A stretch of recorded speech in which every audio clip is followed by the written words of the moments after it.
The vast emptiness of space stretched before the USS Defiance as it led the small human fleet toward the rendezvous point. Captain Alan Spencer stood on the bridge, his hands clasped behind his back as he stared at the view screen. He had been in countless difficult situations during his 15 years of service, but nothing compared to this. Today, humanity would make first contact with an advanced alien civilization. 5 minutes until we reach the coordinates, Captain, said Navigator Frank Miller, his fingers moving smoothly across the control panel. Spencer nodded. All ships maintain formation. Remember, we represent Earth today. The 5 ships of Earth's diplomatic fleet moved in perfect synchronization. Besides the USS Defiance, there was the USS Intrepid, USS Valor, USS Liberty, and USS Discovery. Each ship was the pinnacle of human engineering, armed with the most advanced weapon systems Earth had ever created. Yet Spencer knew they might seem primitive to a species that had mastered interstellar travel centuries before humans. Chief Science Officer Olivia Martinez approached the captain, datapad in hand. Her dark hair was pulled back in a neat bun, and her eyes reflected both excitement and concern. Final scans show no signs of threat in the area, Captain, she reported, but there's unusual radiation ahead that might interfere with our long-range sensors. Thank you, Olivia, Spencer replied. Keep monitoring. I want to know the moment you detect their fleet. Tactical Officer Gregory Palmer, a tall man with broad shoulders and intense focus, spoke up from his station. Weapons and shields are ready, Captain. Though I hope we won't need them. Spencer smiled slightly. As do I, Greg. The bridge fell silent as the seconds ticked by. The crew of the Defiance were the best Earth had to offer. Intelligent, brave, and dedicated. But they were about to face beings with technology potentially centuries beyond their own. We're approaching. The coordinates, Miller announced, breaking the silence. Drop to sublight speed, ordered Spencer. Let's not appear too eager. The fleet slowed gracefully as they entered the designated meeting area. At first, they saw nothing but stars against the blackness of space. Are we early? Palmer asked, checking his instruments. Before anyone could answer, space itself seemed to ripple before them. Massive ships began to appear. First 10, then 50, then hundreds, until they filled the view screen as far as the eye could see. Each alien vessel was at least 5 times the size of the Defiance, with sleek metallic hulls that shimmered with a faint purple glow. My God, whispered communications specialist Natalie Ford. There must be thousands of them. Martinez's fingers flew across her console. I'm reading energy signatures unlike anything in our database. Their power output is enormous. Spencer maintained his composure, though his heart raced at the sight. Open a channel, Natalie. Let's say hello. Ford worked her controls. Channel open, sir. This is Captain Alan Spencer of the United Earth Fleet. We come in peace as representatives of humanity, seeking diplomatic relations with the Zarthian collective. The view screen flickered and the image of an alien appeared. The Zarthian had bluish-gray skin, 4 eyes arranged in a diamond pattern, and no visible nose. Its mouth was small and lipless, and when it spoke, its voice was deep and resonant. I am High Commander Vexithar of the Zarthian Collective. We have traveled far to meet your species, humans. Spencer inclined his head respectfully. We are honored by your presence, High Commander. We propose a face-to-face meeting to discuss potential relations between our peoples. Vexithar's upper eyes narrowed slightly. Agreed. You may dock your vessel with our command ship. Bring no more than 5 representatives. The screen went dark, and Spencer let out a breath he hadn't realized he was holding. They didn't even try to hide their fleet, Palmer said quietly. It's a show of force. Or perhaps this is simply standard procedure for them, Martinez suggested, though she didn't sound convinced. Spencer turned to his senior officers. Olivia, Gregory, you're with me. Natalie, I want you on comms monitoring everything. Engineer, Hayes, prepare a shuttle and run full diagnostics on their docking protocols. Chief Engineer Kevin Hayes, a stocky man with clever hands and a quick mind, nodded firmly. On it, Captain. I'll check for any compatibility issues. 2 hours later, Spencer led his small team onto the Zarthian command ship. The interior was cavernous, with ceilings that towered nearly 30 feet high. The lighting was dim by human standards, casting purple and blue shadows across the metallic walls. They were led to a circular chamber where 7 Zarthians waited, seated on raised platforms. High Commander Vexithar occupied the central position, looking down at the humans with an expression that Spencer couldn't read. "Welcome aboard the Dominance flagship of the Zarthian fleet," Vexithar said. "Please, stand before us and present yourselves." Spencer stepped forward. "I am Captain Allen." "Spencer. With me are Chief Science Officer Olivia Martinez and Tactical Officer Gregory Palmer." Vexithar made a sound that might have been a laugh. "Your vessels are interesting, quite small by galactic standards." Another Zarthian, wearing elaborate symbols on its chest plate, spoke up. "We expected more from a species that has managed to achieve faster-than-light travel." "Your fleet is tiny," Spencer maintained a diplomatic smile. "We believe in quality over quantity. Each of our ships serves multiple functions." "Adorable," Vexithar said, not bothering to hide his condescension. "Your little toys would not last 10 seconds against a single Zarthian cruiser." Martinez tensed beside Spencer but remained silent as instructed. "We did not come to compare military strength," Spencer replied evenly. "We came to establish peaceful relations." Vexithar leaned forward. "Peace is for equals, Captain. What we offer is protection. The galaxy is filled with dangers your species cannot imagine. Submit to Zarthian authority, and we will ensure Earth's safety as a protectorate." Palmer's hand instinctively moved toward his weapon, but Spencer subtly signaled him to stand down. "Earth is an independent world," Spencer stated firmly. "We seek friendship, not subjugation." The chamber filled with the strange sound of Zarthian laughter. "Your bravery is admirable, if foolish," Vexithar said. "Perhaps you should see more of our capabilities before making such bold statements." The meeting continued for hours as the Zarthians displayed holographic records of their conquests and technological achievements. Their civilization had existed for over 10,000 years, spreading across hundreds of star systems. When the humans finally returned to their shuttle, they were silent until the doors closed behind them. "They're going to attack Earth," Palmer said grimly. Spencer nodded. "They've already decided." That wasn't a diplomatic meeting. It was an ultimatum. As their shuttle departed, Natalie Ford's voice came through Spencer's communicator. "Captain, I've been monitoring their communications. They're giving us 1 month to prepare surrender terms." "Understood," Spencer replied. "And Natalie, keep listening. There was something off about those ships, something they're not telling us." As the shuttle approached the Defiance, Engineer Hayes met them in the landing bay, his expression troubled. "Captain, those energy readings from their ships, they don't make sense. They're consuming massive amounts of power for relatively simple functions. It's like they're using sledgehammers to drive in thumbtacks." Spencer looked back at the enormous alien fleet through the bay window. "Then perhaps there's hope for us yet. Prepare the ship for immediate return to Earth. We have a lot of work to do." The USS Defiance led the small human fleet back toward Earth at top speed. Captain Spencer had called an emergency meeting in the ship's conference room. His face was grim as he looked at his senior officers gathered around the table. "We have 1 month before the Zarthians expect our surrender," Spencer said. "We need to use every second of that time." Chief Science Officer Martinez tapped her datapad. "I've analyzed their technology from the scans we took. Their ships are powerful, but they're incredibly wasteful with energy. It's like they never developed efficiency." Engineer Hayes nodded eagerly. "That's what I was saying, Captain. Their power cores are massive, but they bleed energy like a broken pipe. If we can find a way to disrupt their power systems, we could level the playing field," finished Tactical Officer Palmer. "But how? We're outnumbered at least 1,000 to 1. Spencer looked at each officer in turn.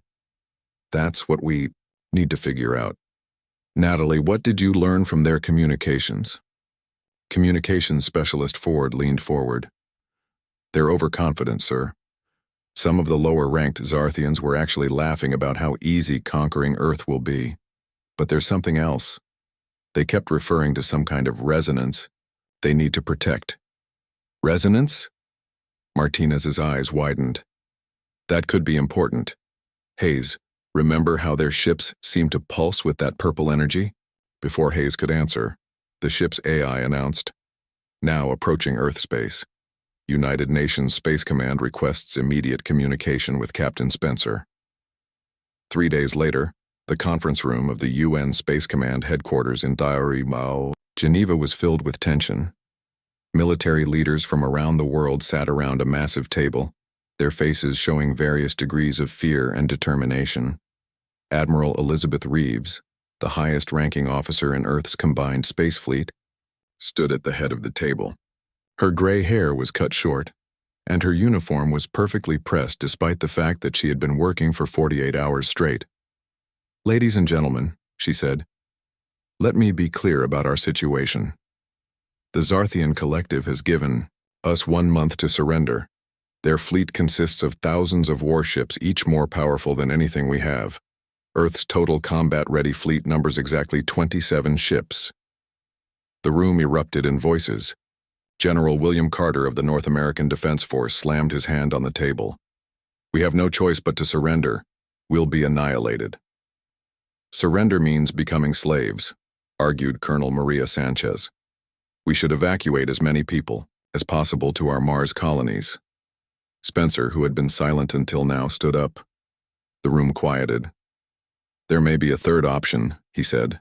"The Zarthians are technologically advanced, but their approach is fundamentally different from ours.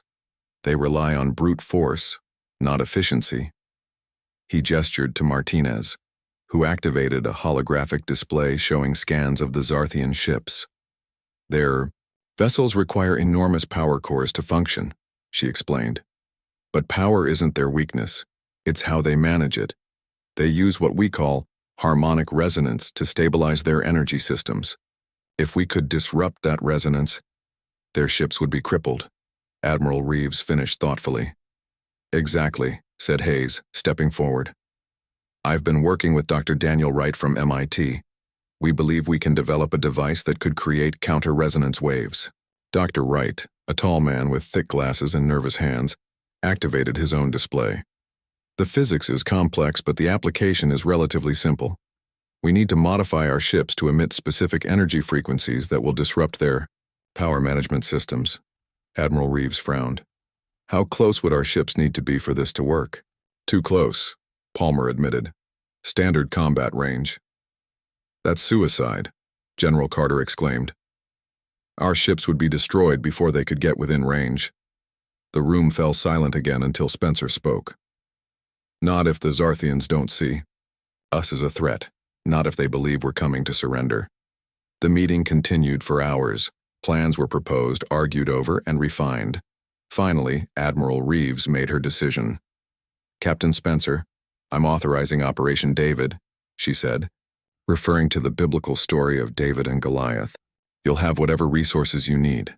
The rest of the world's governments will prepare for the worst while hoping for the best." Back at Luna Base, Earth's most advanced research facility, scientists and engineers worked day and night.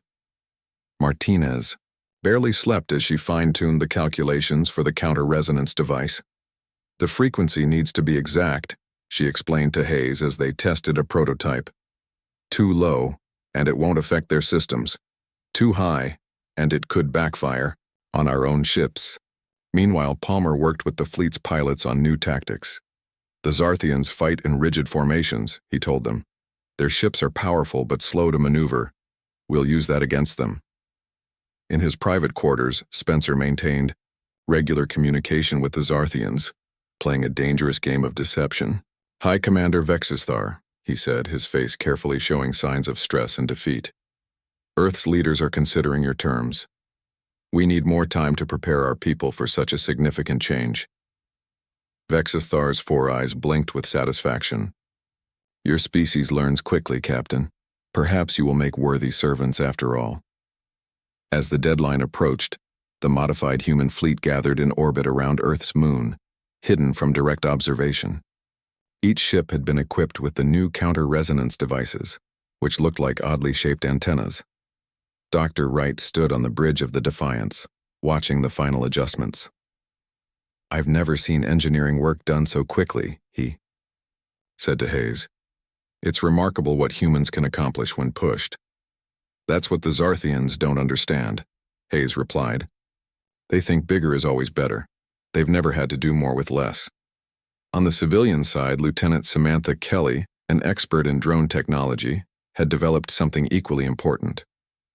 "We call them nanoswarms," she explained to Spencer and Palmer. "Each drone is smaller than a fingernail, but they can slip through Zarthian shields by matching their modulation patterns." "And once inside?" Palmer asked. Kelly smiled grimly. "They can disable weapon systems from within. The Zarthians won't know what hit them until it's too late." In the final days before the deadline, Spencer gathered his crew. "What we're about to attempt has never been done before," he told them. "We're going against an enemy with superior numbers and firepower. But we have something they don't: innovation, adaptability, and the understanding that sometimes the smallest tool is the right one for the job." He looked at their faces, determined, scared, hopeful. "The Zarthians mock our tiny fleet because they don't understand what humans do best. Tomorrow we'll show them." As Earth's 27 ships prepared for battle, Admiral Reeves sent a final message to Spencer. "Operation David is go. May God be with you all." Spencer looked at the stars through the view screen. Somewhere out there, the Zarthian fleet waited, expecting surrender. They were about to learn a painful lesson about underestimating humanity. The Earth's government told its people to prepare for alien rule. News channels showed pictures of the few Zarthian ships that humans had seen, making everyone afraid. But behind closed doors, a different plan was taking shape. In an underground facility beneath the Rocky Mountains, Engineer Hayes worked with his team day and night. The room was filled with parts from dismantled machines, computer screens, and tired engineers drinking too much coffee. "Pass me that circuit board," Hayes said to a young engineer. "The harmonic disruptors need to be perfectly tuned. If we're off by even a tiny amount, they won't work against the Zarthian power systems." The devices they were building looked simple, just metal boxes with strange antennas, but inside was some of the most complex technology humans had ever created. Each one could send out waves that would mess up the Zarthian ship's power. Meanwhile, at the Air Force testing range in Nevada, Lieutenant Samantha Kelly watched as her nano-drones flew through a test barrier. The drones were smaller than coins but packed with advanced electronics. "Increase the shield strength," she ordered. "We need to make sure they can get through the strongest Zarthian defenses." The shield in the test chamber glowed brighter. The tiny drones paused for a moment, adjusted their frequencies, and then passed through as if the shield wasn't even there. Kelly smiled. "Perfect. Now let's work on what they do once they're inside." On the USS Defiance, Tactical Officer Palmer ran battle simulations with fleet commanders. The large screen in the training room showed dots representing Earth ships and the much larger Zarthian fleet. "They expect us to fight like they do in formal formations, ship against ship," Palmer explained. "But we won't. We'll use hit-and-run tactics, targeting their weaknesses, and then moving before they can respond." Captain Spencer watched the simulation with Admiral Reeves. The human ships moved in unpredictable patterns, striking quickly and then retreating. "Will it work?" Reeves asked quietly. "It has to," Spencer replied. "We won't get a second chance." In his private office, Spencer prepared for another call with the Zarthians. He messed up his hair and uniform a little and practiced looking worried before accepting the call. "Hi, Commander Vexithar," Spencer said, his voice purposely shaky. "Earth continues to prepare for your arrival. Our leaders are drafting surrender terms." Vexthar's 4 eyes blinked slowly. "I am pleased by your wisdom, Captain. The transition will be smoother if your people do not resist." "Some still want to fight," Spencer said, playing his role perfectly. "I'm trying to convince them it's hopeless." Vexthar made the strange sound that passed for Zarthian laughter. "Fighting would be amusing but ultimately pointless. Your ships are too few and too primitive." After the call ended, Spencer straightened his uniform and smiled. The deception was working. The Zarthians were becoming overconfident, which was exactly what humans needed. Chief Science Officer Martinez entered Spencer's office with Dr. Wright. "We've found something interesting in the Zarthian communication patterns," Martinez said. "Their ships coordinate using specific frequencies that follow predictable patterns." Dr. Wright pushed his glasses up and explained, "We've created an algorithm that can predict and copy these patterns. We might be able to send fake orders to confuse their fleet during battle." Spencer nodded. "Give everything to communication specialist Ford. She'll figure out how to use it best." While the military prepared, the civilian science vessel Aurora quietly left Earth. Its mission was secret, to place quantum communication relays in key positions around the solar system. These relays would allow Earth's ships to talk to each other without the Zarthians knowing. Captain Linda Ross of the Aurora kept her ship running dark, using minimal power to avoid detection. "Deploying Relay 7, she reported back to Earth. 9 more to go. We're remaining undetected so far." Back on Earth, people said goodbye to loved ones and prepared for the worst. They didn't know about Operation David. They only knew that powerful aliens were coming, and life might soon change forever. At the United Nations, politicians argued about the surrender terms. Some wanted to fight even if it meant destruction. Others thought giving in was the only way to save lives. None of them knew the real plan except for a select few. 3 days before the surrender deadline, Earth's modified fleet gathered near Jupiter's moon Europa, hidden from Zarthian sensors. 27 ships, each carrying humanity's best technology and bravest people. Admiral Reeves addressed all crews from her flagship. "Men and women of Earth's fleet, you know our mission. The Zarthians expect us to surrender. Instead, we will strike first and hit them where they least expect it. Remember your training. Remember what we're fighting for." On the Defiance, Spencer looked at his bridge crew. "Final systems check. Are we ready?" "Harmonic disruptors at full power," reported Hayes from engineering. "Nanodrone swarms loaded and ready," said Kelly from the launch bay. "Communications algorithm primed," Ford confirmed from her station. "Battle tactics programmed into all ship computers," Palmer added from tactical. Martinez looked up from her science station. "Captain, the Zarthians have reduced their forward fleet positions. They're so confident we're surrendering that they've lowered their guard." Spencer smiled grimly. "That's exactly what we wanted. Prepare for faster than light jump. We're going to take the fight directly to them." The fleet's engineers had worked another miracle. They had modified the ship's engines to make them nearly invisible during FTL travel. The Zarthians wouldn't see them coming until they arrived. "All ships report ready, Captain," said Ford. Spencer took a deep breath. In a few hours, either humanity would prove itself among the stars or Earth would fall. There was no middle ground. "Send one final message to Admiral Reeves," Spencer ordered. "Tell her, David is armed and ready." Ford sent the message.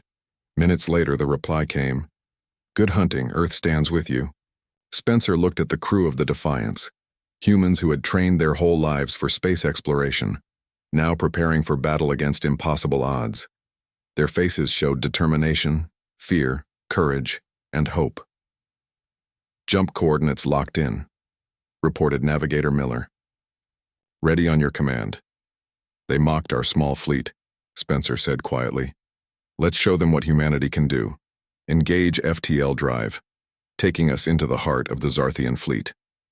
The 27 ships of Earth's fleet disappeared in flashes of light, racing toward a battle that would determine the future of humanity. The Zarthians expected surrender.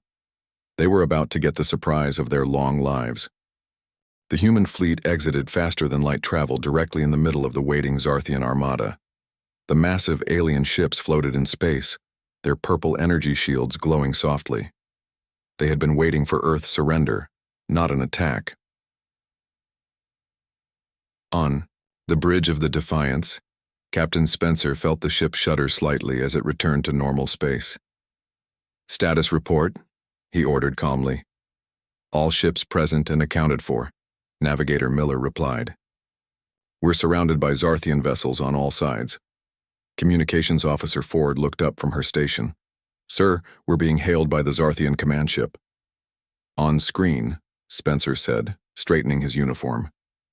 High Commander Vexthar's four eyes widened in surprise when he saw Spencer. What is the meaning of this? You were supposed to bring surrender terms. Spencer smiled. I'm afraid there's been a change of plans, Commander. Earth does not surrender. Vexthar recovered quickly from his shock. This is foolishness. Your tiny fleet honors us with this sacrifice. We shall make it quick. He cut the transmission. All ships, execute Battle Plan Alpha, Spencer ordered. Activate harmonic disruptors now. Throughout the human fleet, engineers activated the devices they had worked so hard to create. The strange-looking antennas began to glow with blue energy, sending invisible waves through space. For a moment, nothing happened. Then several nearby Zarthian cruisers suddenly went dark, their purple shields flickering and dying. The massive ships drifted helplessly in space. It's working, exclaimed Chief Engineer Hayes over the comm. Their power systems are overloading, exactly as we predicted. Spencer nodded. Lieutenant Kelly, launch your drone swarms. In the launch bay, Kelly gave the command. Thousands of tiny drones shot out from the human ships, speeding toward the Zarthian vessels. So small that they barely registered on sensors, they passed through the weakened shields of the alien ships. Once inside, the drones went to work. They attached themselves to weapon systems, navigation controls, and communication arrays. Within minutes, more Zarthian ships were reporting failures. The Zarthians are trying to regroup, Tactical Officer Palmer reported. They're moving their functional ships into a defensive formation. Spencer had expected this. All ships, execute maneuver Bravo 3. The human fleet split into smaller groups, moving with a speed and agility that surprised the Zarthians. Unlike the aliens' rigid battle formations, Earth's ships darted between the larger vessels, attacking and then retreating before the Zarthians could respond. Ford, begin broadcasting the false commands, Spencer ordered. Communications Specialist Ford activated Dr. Wright's algorithm. It began sending messages using Zarthian communication protocols. Across the enemy fleet, ships received what they thought were orders from their commanders. Turn to heading 047. Fall back to position Beta. Focus fire on Sector 12. These fake commands spread confusion throughout the Zarthian ranks. Some ships turned to fire on empty space. Others backed into each other, causing damage to their own fleet. The battle was not one-sided, however. The Zarthians still had thousands of ships, and once they realized what was happening, they began to adapt. Incoming fire, Palmer shouted, as energy beams from several Zarthian destroyers targeted the Defiance. The ship shook as the blasts hit their shields. Shields at 70%, reported Hayes from engineering. We can't take too many more hits like that. Spencer remained calm. Evasive pattern Delta. Target those destroyers with concentrated disruptor waves. The Defiance spun away from the Zarthian attack while focusing its disruptors on the enemy ships. Two of the destroyers lost power, but the others continued firing. Throughout the battle, similar scenes played out across the human fleet. The USS Valor took heavy damage but managed to disable a Zarthian battleship 10 times its size. The USS Intrepid led a group of ships on a daring attack run through the heart of the enemy formation. In the chaos, the Zarthians found it difficult to coordinate their overwhelming numbers. Their ships were too big and too close together to maneuver effectively against the smaller, faster human vessels.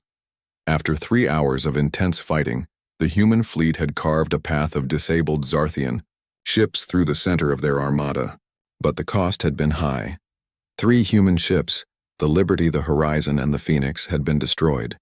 Several others, including the Defiance, had taken significant damage.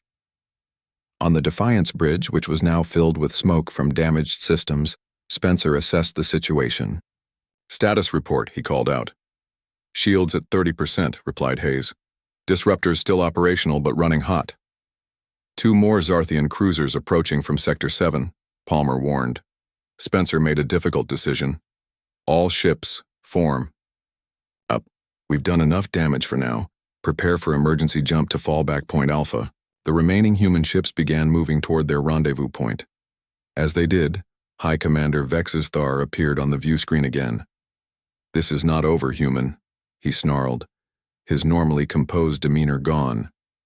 "You have merely delayed the inevitable. We will pursue you to your homeworld and destroy everything you hold dear."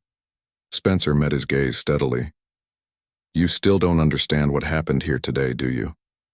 You thought size and numbers would guarantee victory. You were wrong. 1/3 of my fleet is disabled," Vexthar admitted. "But I have many more ships. You have lost nearly half of yours." Spencer's expression remained confident. "Yet we're the ones who chose to end this battle, not you. Remember that, Commander." He cut the transmission. As the human fleet prepared for their jump to safety, Engineer Hayes approached Spencer. "Captain, while we were in their fleet, I managed to collect detailed scans of their main communication network. There's something important you should see." Hayes showed Spencer his datapad. "Their entire civilization depends on the same power management system as their ships. Their colonies, their shipyards, even their homeworld, they all use the same harmonic resonance technology." Spencer's eyes widened as he understood the implications. "So if we could disrupt their power on a larger scale, we could potentially disable their entire civilization," Hayes finished. On the main Zarthian command ship, High Commander Vexithar gave orders to pursue the humans after repairs were complete. He was furious at being outsmarted by what he had considered a primitive species. "Prepare the main fleet," he ordered his subordinates. "We will crush these humans once and for all." What Vexthar didn't realize was that the humans had already discovered his greatest weakness, and they were planning to exploit it in a way he could never imagine. The damaged human fleet regrouped at the hidden base on Europa. Engineers worked around the clock to repair the ships. In the command center, Captain Spencer met with Admiral Reeves and the other ship captains to discuss their next move. "The good news is that we hurt them badly," Spencer said, pointing to the holographic display showing the disabled Zarthian ships. "The bad news is that Vexthar is angry and mobilizing his main fleet." "How many ships are we talking about?" asked Admiral Reeves. Chief Science Officer Martinez brought up a new image. "Based on our scans, at least 10,000 vessels, 10 times what we faced in the first battle." The room fell silent. Even with their successful tactics, facing such numbers seemed impossible. Engineer Hayes stepped forward. "Captain, I've been working with Dr. Wright on the data we collected. We believe we can use the Zarthians' technology against them on a much larger scale." Hayes explained his plan. The Zarthians use the same power system for everything: ships, bases, even their home planets. If humans could plant special devices throughout Zarthian space, they could disable not just ships but entire worlds. "We call them quantum triggers," Dr. Wright said, showing a small device that fit in the palm of his hand. "Each one can disrupt Zarthian power systems within a huge area. If we place them strategically throughout their territory, we could shut down their entire civilization at once." "But how do we plant these devices?" Reeves asked. "Their space is heavily guarded." Spencer smiled. "We've been sending stealth ships into their territory for weeks. Small one-person craft with cloaking technology that the Zarthians can't detect. While we fought their fleet, these ships were mapping their worlds and finding places to hide the triggers." On the other side of the solar system, High Commander Vexithar prepared for what he believed would be the final battle against humanity. His massive main fleet gathered, ships stretching for miles in every direction. "The humans fought well," he told his officers, "but they cannot stand against our full might. We will crush their homeworld and add their species to our collection of servants." The Zarthian officers nodded in agreement. None questioned their victory. After all, how could a tiny human fleet possibly defeat the greatest armada the galaxy had ever seen? Back on Europa, Spencer sent a coded message to all the stealth ships hiding in Zarthian space. "Operation Checkmate is go.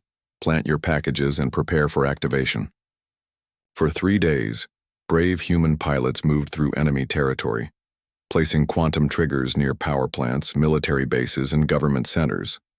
Their ships were so small and used so little power that the Zarthians never noticed them. On the 4th day, Spencer received confirmation.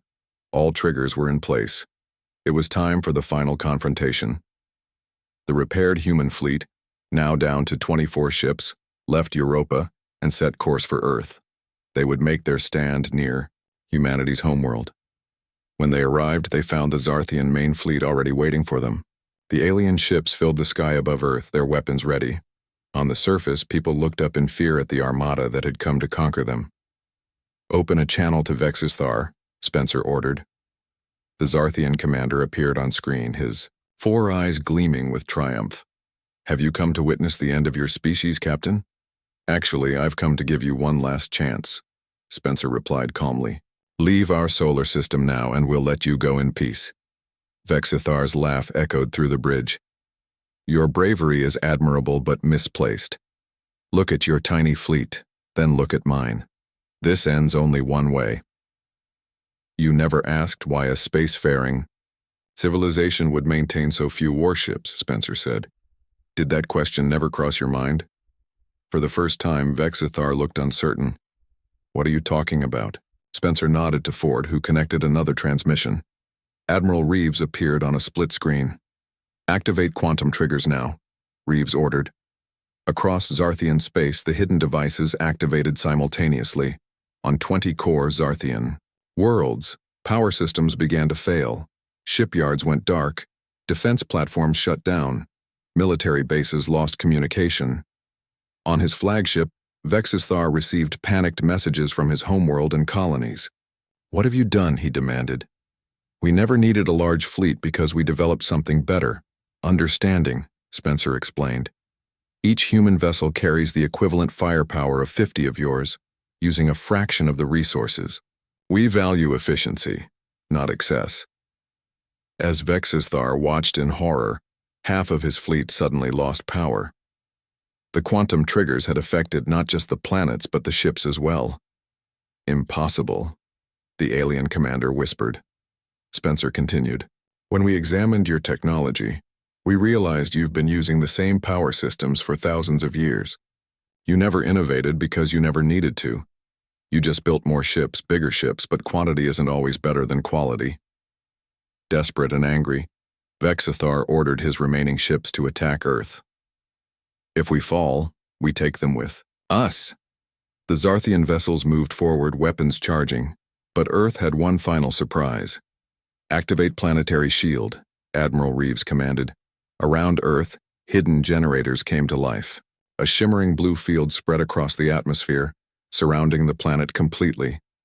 When the Zarthian weapons fired, their energy beams hit the shield and dissipated harmlessly. "Another technology you dismissed as beyond our capability," Spencer said. With their homeworlds disabled and half their fleet powerless, the Zarthians had no choice. Vexithar, once so proud and confident, lowered his head in defeat. "We surrender," he said simply. In the days that followed, humans and Zarthians began the difficult process of negotiating peace. The human fleet had won not through superior numbers, but through innovation, adaptability, and understanding their enemy. On the observation deck of the Defiance, Spencer stood with Martinez, looking at the stars. "What will happen to them now?" Martinez asked. "They'll adapt," Spencer replied. "That's what intelligent species do when faced with change. They'll learn from us, just as we'll learn from them." Martinez smiled. "They mocked our tiny fleet. I guess size isn't everything." "No," Spencer agreed. "It's not the size of your fleet that matters, it's how you use it." As Earth celebrated its unlikely victory, other alien civilizations took notice. The species with the tiny fleet had defeated the mighty Zarthian collective. Perhaps humans weren't as primitive as everyone had thought. Perhaps they were something much more interesting and much more dangerous. The news spread across the galaxy. "Beware the humans. Their fleet may be small, but underestimating them means doom."